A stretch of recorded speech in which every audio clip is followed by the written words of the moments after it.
The Unsolved Mystery of Lake Bodom, a true crime investigation. The lake was too still that night. The kind of stillness that feels like the world is holding its breath, waiting for something to go wrong. Lake Bodom, nestled in the Finnish wilderness, was supposed to be a place of peace, a spot where teenagers could escape their parents, their problems, their lives. But on the night of June 4, 1960, it became something else entirely. Something dark. Something hungry. 4 of them were there: Seppo Boisman, Anja M. Key, Nils Gustafsson, and Tuulikki M. Key. Just kids, really. They'd pitched their tent on the shore, laughing too loud, passing a bottle of cheap wine, and talking about the future like it was a sure thing.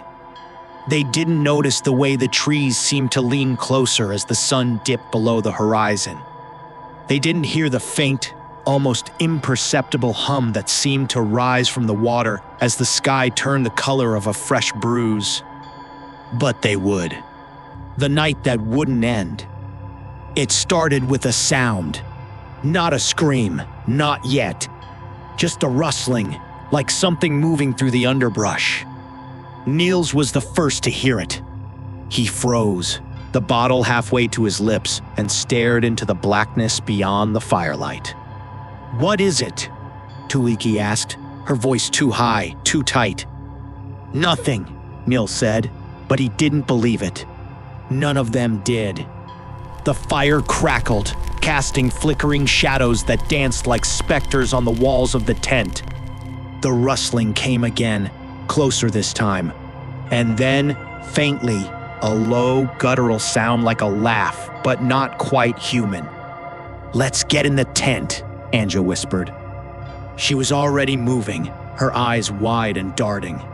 They huddled together inside, the thin fabric of the tent offering no real protection but at least hiding the oppressive darkness outside. For a while, there was silence. Then, just as they began to relax, the first scream tore through the night. It was Seppo. The sound was raw, primal, the kind of scream that comes from a place beyond fear. It was followed by the sound of ripping fabric, of thrashing, of something wet and heavy hitting the ground. Nils would later say he didn't remember much after that. Just flashes, the tent collapsing, the cold bite of the night air, the metallic tang of blood. He remembered running, stumbling, falling. He remembered looking back and seeing something, a shadow, tall and impossibly thin, standing over the wreckage of the tent. And then nothing.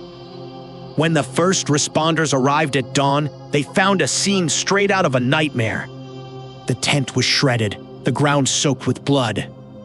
Seppo, Anja, and Tuulikki were dead, their bodies mutilated in ways that made even the most hardened officers turn away. Nils was alive, but barely, his face a mask of terror and his hands clutching at the earth, like he was trying to crawl away from the memory. The shadows close in. The investigation that followed was a mess. The police were out of their depth, chasing leads that went nowhere and theories that made less sense the more they were examined. Nils, the sole survivor, was no help. He couldn't or wouldn't remember what had happened. The locals whispered about Carl Valdemar, Gilster M., a man who'd been seen lurking near the lake that night. He was odd, they said, unsettling. But when the police questioned him, he just smiled a thin, crooked smile that didn't reach his eyes and said nothing. A week later, he was found hanging from a tree near the lake, a note in his pocket that read, "It's in the water." The case went cold, but the stories didn't. People started talking about the thing that lived in Lake Bodom. They said it was ancient, older than the trees, older than the land itself. They said it woke up hungry every few decades, and when it did, it fed. Nils Gustafsson tried to move on. He really did. But the lake wouldn't let him. He'd wake up in the middle of the night, drenched in sweat, the sound of Seppo's scream echoing in his ears. He'd see shadows moving in the corners of his vision, always just out of reach. And sometimes, when he looked in the mirror, he'd catch a glimpse of something behind him, a tall, thin figure with eyes that glowed like embers. In 2004, the police came for him. They said new evidence had come to light, that they believed he'd killed his friends in a fit of rage. The trial was a circus, the media painting him as a monster. But Nils knew the truth. He hadn't killed them. It had.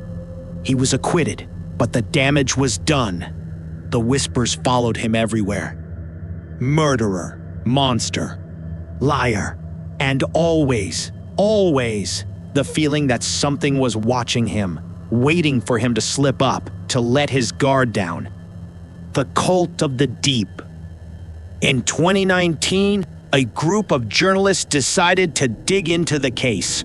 They were skeptics, all of them, convinced that the truth had been buried under decades of superstition and fear. They found more than they bargained for. Hidden in the archives of a local newspaper was a photograph taken on the morning of the murders. It showed the campsite, the tent, the bodies. And there, in the background, barely visible among the trees, was a figure, tall, thin. Its face obscured, but its eyes, those glowing, ember-like eyes, clearly visible. The journalist tracked down an old man who claimed to have been part of a cult that worshipped the lake. He spoke in riddles, his voice trembling, about something that lived in the depths. Something that demanded sacrifices. "It's not a god," he said. "It's something else. Something worse." The journalist laughed it off at first. But then one of them, a woman named Lisa, started having nightmares. She'd wake up screaming, her sheets soaked with sweat, babbling about shadows and water and eyes that watched her from the dark. A week later, she was dead, drowned in her bathtub. The others tried to keep going, but the deeper they dug, the more they felt it, the weight of something ancient and malevolent pressing down on them. One by one, they dropped out of the investigation until only one man was left. His name was Marcus, and he was determined to see it through. He spent nights at the lake, recording every sound, every flicker of movement. And then, one night, he saw it. The figure from the photograph. It emerged from the water, its body impossibly tall and thin, its eyes burning like coals. It moved toward him, and Marcus froze, his camera slipping from his hands.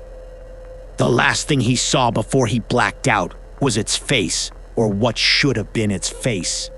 It was blank, featureless, except for those eyes. Those terrible, glowing eyes. When he woke up, he was in the hospital. His camera was gone, and so was any memory of what happened. But the look in his eyes, the sheer, unrelenting terror told the story better than any photograph ever could. The mystery of Lake Bodom remains unsolved. The official story is a patchwork of half-truths and speculation, but the truth is out there, lurking beneath the surface of the water. Every now and then, someone disappears near the lake. Their bodies are never found, but their stories live on in the whispers of the locals. They say the lake is cursed. They say it's alive. And they're right. If you ever find yourself near Lake Bodom, don't stay after dark. Don't listen to the rustling in the trees or the faint hum that seems to rise from the water. And whatever you do, don't look into the shadows, because it might be looking back.